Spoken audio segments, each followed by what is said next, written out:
Good morning. Yan.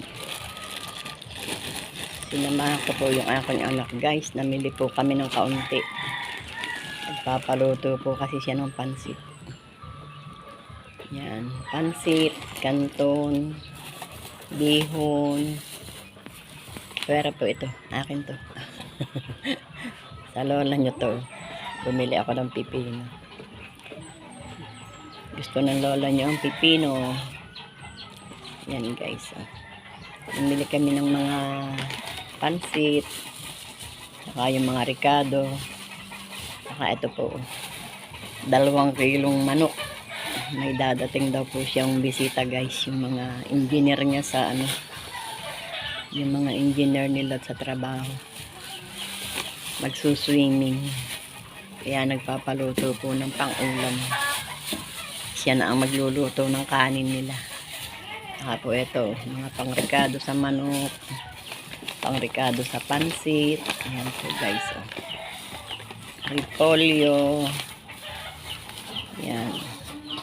Repolyo, isod natin para makita. Pansit. Ayan. Ay, pansit nga. Ayan, guys. Sayote. Carrots. Ayan, dyan na lahat. Sibuyas. Ayan. Sibuyas at meron pang kikiam. Kikiam, bawang, sibuyas. Ayan. Paminta. Ayan, dyan na. Ayan, toyo. Ayan, pangrikado sa ano, guys, sa manok, sa adobong manok, at saka sa pansit. Ayan. Tapos, eto pa. Eto pa yung, ano ba to? Yung bihon pa, guys. Bali, 2 bihon yan, guys. 2 bihon at, ay, puso ng kalabaw.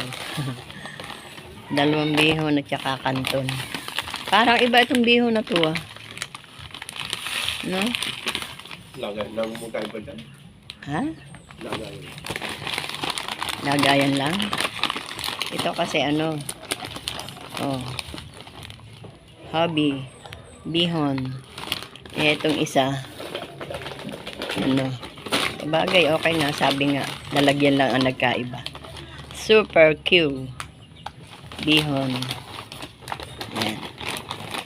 Oh, diba? Bali, ano to, kalahating